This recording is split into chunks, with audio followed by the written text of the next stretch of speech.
História da religião de Israel, de Georg Forrer. 3. A esperança messiânica. A profecia escatológica tinha duas teorias diferentes quanto àqueles que exerceriam autoridade sobre a terra na era da salvação. Alguns criam que o próprio Yahvé reinaria como rei e assim estabeleceria a soberania de Deus. Isaías 24, 23, 33, 22, 43, 15, 44, 6.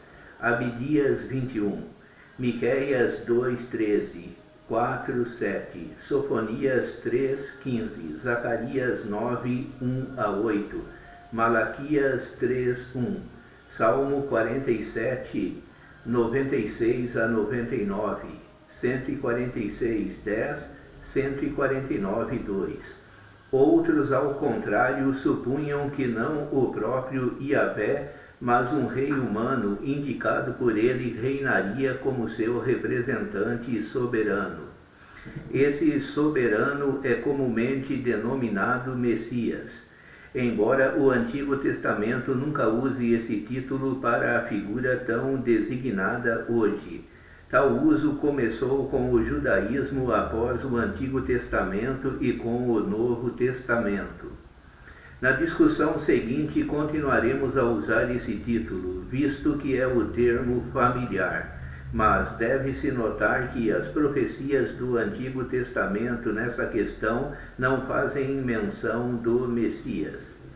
Isso significa que devemos tomar cuidado com as ideias tomadas do primitivo judaísmo e do primitivo cristianismo quanto aos textos do Antigo Testamento, que, em vez disso, deve ser estudado cautelosamente a fim de se determinarem as suas esperanças particulares. As profecias messiânicas incluem, antes de tudo, Isaías 9, 2 a 7, passagem que fala de um menino ou filho no trono de Davi, com o nome real de Conselheiro Maravilhoso, Herói Divino, Possuidor dos Despojos, Mantenedor da Paz. Isaías 11, 1 a 9 fala de um rebento do tronco de Jessé, a dinastia davídica, e seu reino de paz é claramente messiânico.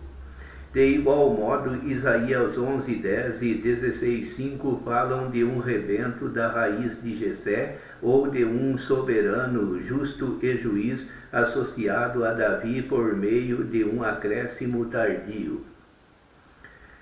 Jeremias 23, 5 a 6, 33, 15 a 16 também menciona um ramo de Davi que reinaria com retidão e justiça. Ezequiel 17, 22 a 24 usa a metáfora de um broto na ponta de um cedro. Miqueias 5, 2, 4, ao falar de Belém de Éfrata, faz uso verbal da casa da dinastia davídica, da qual viria o soberano messiânico. Ageu 2, 20 a 23 fala de Zorobabel, comissário davídico de Jerusalém, indicado pelos persas como o Messias iminente. Zacarias 6, 9 a 15 faz o mesmo na coroação simbólica, que se referia originalmente a Zorobabel. Em Zacarias 4, 1 a 6a, 10b a 14, a dignidade messiânica é dividida entre um monarca secular e um soberano espiritual, o político Zorobabel e o sumo sacerdote Josué. O último é incluído, porque há funções sacerdotais a serem executadas e um monarca político não é por isso suficiente. Finalmente, Zacarias 9, 9 a 10, descreve a entrada real do rei messiânico em Jerusalém. A figura daquele que eles traspassaram, de Zacarias 12, 9 a 13, 1, é difícil de ser interpretada e não pode ser levada em conta. Um acréscimo tardio de Malaquias 4, 4 a 6 fala de Elias como o precursor de Yahvé, quando ele aparecer para julgar. Mas essa passagem não é messiânica no sentido estrito, porque, embora o retorno de Elias seja uma figura messiânica, o próprio Yahvé é esperado em vez de um Messias. Malaquias 3:1. A outros textos frequentemente citados tem sido erroneamente dada uma interpretação messiânica fora do curso do tempo e, de fato, tem significados bem diferentes. 1. Não há promessa messiânica ou de outra espécie em Gênesis 3:15, Isaías 7:14 e Salmo 22:18. Gênesis 3:15 é uma maldição sobre a humanidade pecadora e fala de uma inimizade eterna entre o homem e a serpente, que fará com que um tente matar o outro. Em Isaías 7:14, a palavra hebraica alma, traduzida por virgem pela 70, realmente significa jovem. Além disso, o contexto e as declarações que seguem em 7:18 a 22 mostram que o sinal profetizado por Isaías era uma ameaça de desastre, de acordo com o qual os campos seriam abandonados e desolados dentro de alguns anos. O texto do Salmo 22:18 foi interpretado messianicamente por causa do autor do Evangelho de João, que fez os membros paralelos do verso hebraico, que tratam do mesmo incidente, referirem-se a dois diferentes atos: a divisão do vestuário e o lançamento de sortes por um manto. O salmo é, de fato, a prece de um homem doente que foi atendido. 2. Os discursos concernentes ao servo de Yahvé não podem ser interpretados como profecias messiânicas. Compare parágrafo 24:3. 3. Finalmente, há muitas outras passagens do Antigo Testamento que têm sido interpretadas messianicamente quando, de fato, referem-se ao rei reinante ou, em alguns casos, ao rei esperado de Judá ou Israel. Isto se aplica aos salmos reais, bem como à obscura palavra Shilo, na seção de Judá da chamada Bênção de Jacó, Gênesis 49:10. E as expressões estrela de Jacó e cetro de Israel na profecia de Balaão, Números 24:17, que provavelmente se referem a Davi. Igualmente não messiânica era a esperança de Ezequiel, segundo a qual o rei deportado Joiaquim seria restaurado no seu lugar de direito. Ezequiel 21:25-27, ou que outro descendente de Davi reinaria no futuro como príncipe. Ezequiel 37:23-25, 34:23-24. Outros discursos ou declarações, datando todos provavelmente do período exílico, que expressam esperanças de restauração do Estado de Judá e o restabelecimento da dinastia davídica, são semelhantes quanto à sua natureza. Isaías 32:1, Jeremias 30:9-21, Oséias 3:5a, Amós 9:11-15, Miqueias 4:8. Essas esperanças pelo futuro constituem meramente um estágio preliminar de transição que leva ao conceito de um Messias. Assim, o Antigo Testamento contém 12 profecias messiânicas. O seu pequeno número demonstra por si só que a noção de um Messias não era o ponto focal da escatologia. Além disso, apenas algumas das profecias derivam dos profetas em cujos livros são encontradas. As de Ageu 2, Zacarias 4 e 6 podem ser atribuídas aos dois profetas em questão. As de Zacarias 9 podem ser atribuídas ao Deutero Zacarias. Todas as outras derivam de profetas anônimos do período pós-exílico e são mais tardias que Ageu e Zacarias. B. O título tardio, Messias, foi bem escolhido naquilo que representa uma forma abreviada da expressão Meshiach Yahvé, ungido de Yahvé, originalmente aplicada ao rei reinante. Parágrafo 2.2. Assim, o título caracteriza a figura escatológica do mesmo modo que um rei. Contudo, deve ser notado que o rei persa Ciro foi também mencionado por ela, Isaías 45:1, e que mais tarde lemos da unção do sacerdote, Levítico 4:3 e Passim.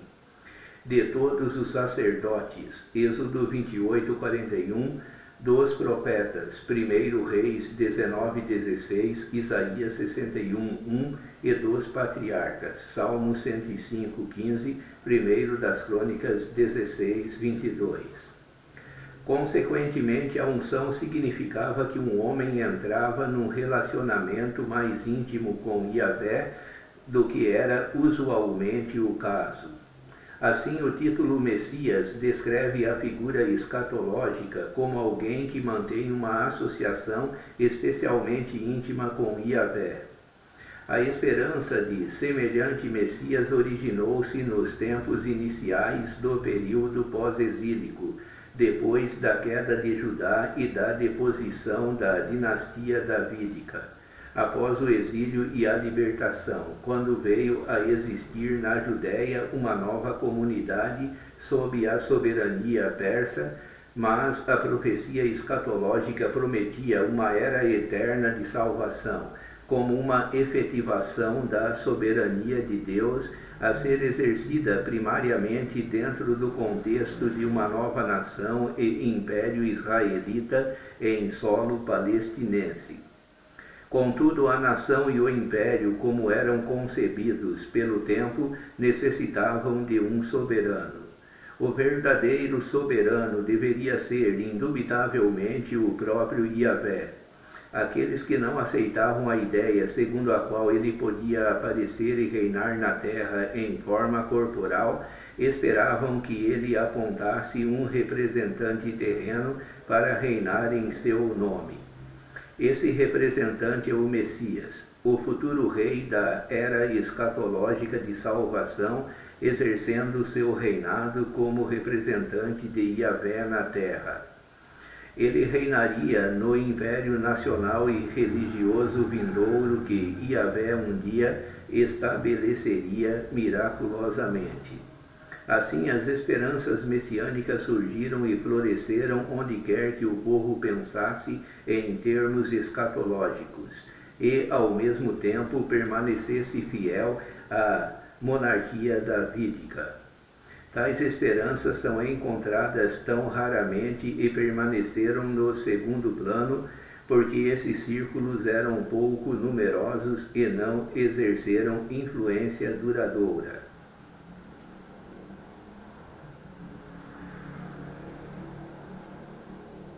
Também digna de menção é a explicação segundo a qual a ideia de um Messias era um produto de fundo mitológico e cultural do antigo Oriente Médio. Diversos estudiosos antigamente esposaram esse ponto de vista, que foi proposto mais vigorosamente por Grassmann. Ele considera o Messias uma figura escatológica derivada do Rei do Paraíso, noção que tinha supostamente invadido Israel em época bem antiga, vindo da Babilônia e do Egito. Por todo o antigo Oriente Médio, de acordo com essa teoria, o rei era considerado como Messias e descrito com o auxílio da ideologia messiânica.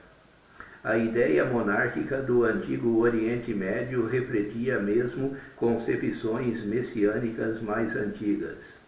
Contudo, esse ponto de vista é contestado pela observação segundo a qual não existe traço de qualquer escatologia em qualquer parte do antigo Oriente Médio afora Israel, exceto na religião persa tardia. Foi sempre o rei reinante que foi louvado e glorificado.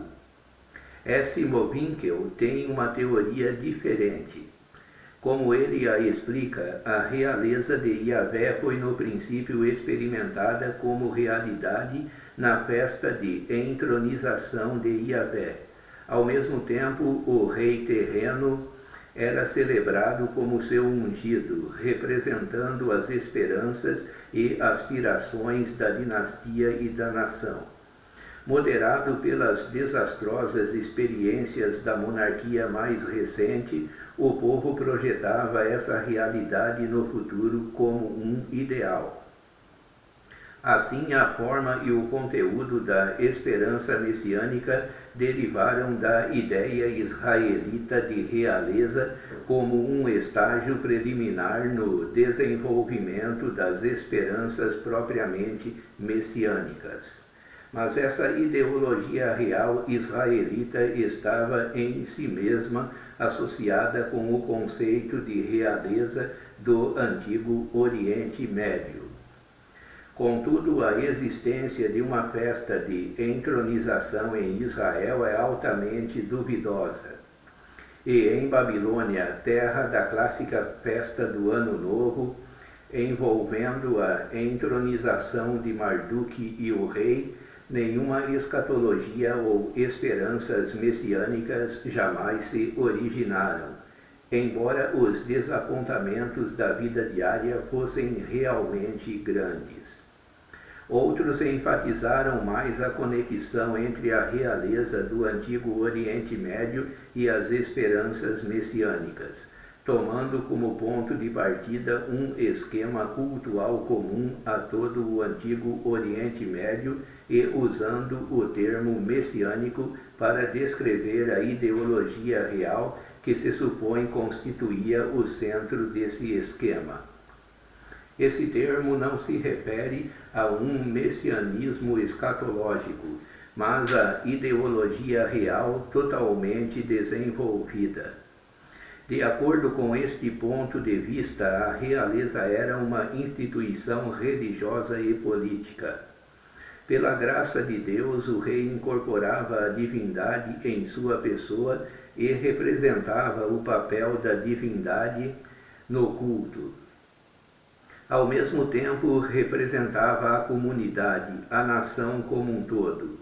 Dele dependiam a vitória e a prosperidade, a chuva e a fertilidade, a segurança da vida natural e humana e a ordem do cosmos, que ele defendia em face das forças do caos. Supõe-se que tudo isso esteja incluído na ideologia associada à figura do rei. Visto que essa ideologia representava o rei como uma figura ideal com quem estavam associadas as esperanças de salvação, o termo messiânico deve ser aplicado a ele. Os argumentos contra esse ponto de vista já foram apresentados. Eles eliminam qualquer possibilidade de se derivar as esperanças messiânicas de uma suposta ideologia real do antigo Oriente Médio.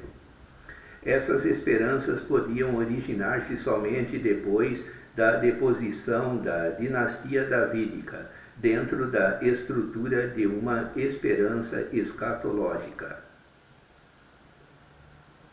Se, em termos pessoais, o Messias é sempre um descendente mortal da deposta dinastia davídica.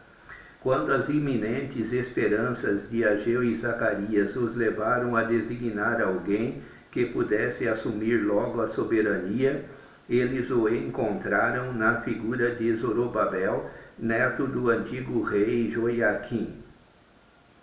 Depois que o desmoronamento das esperanças se fixou nele, não se fez mais menção de uma pessoa específica.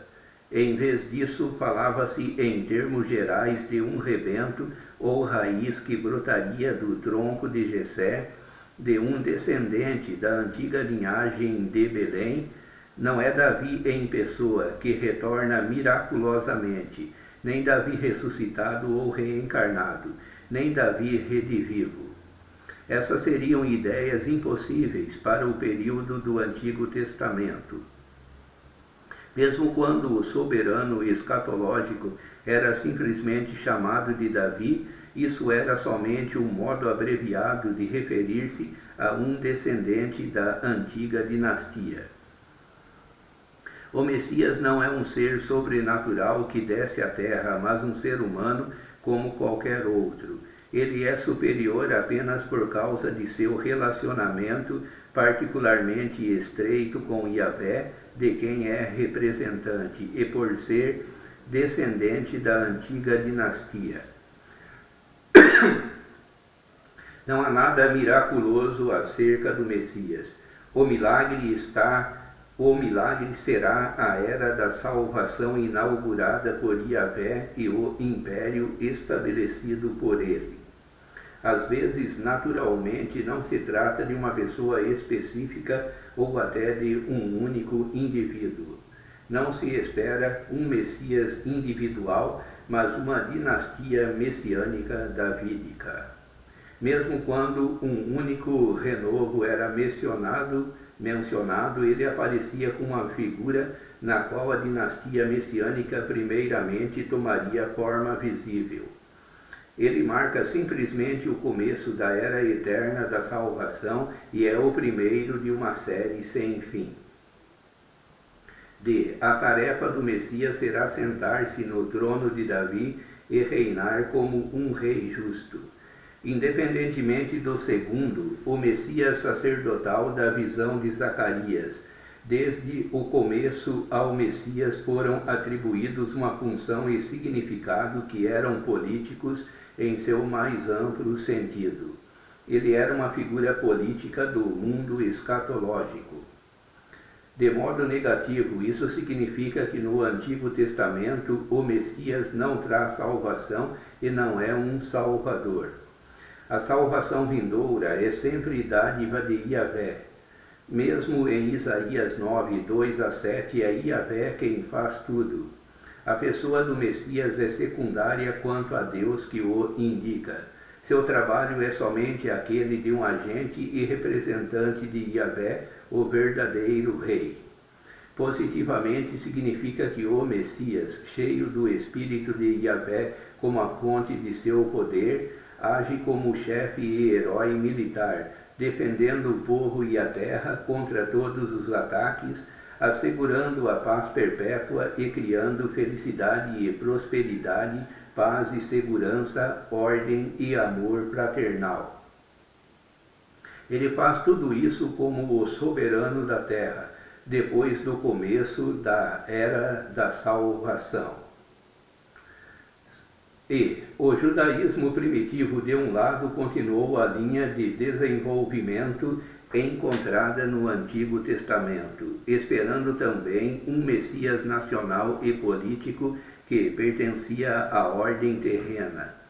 Ele diferia da figura do Antigo Testamento no fato de que a esperança era muito mais particularista, focalizando apenas os judeus, e também no fato de que, a partir daí, o Messias se tornaria alguém que traz salvação e um Salvador.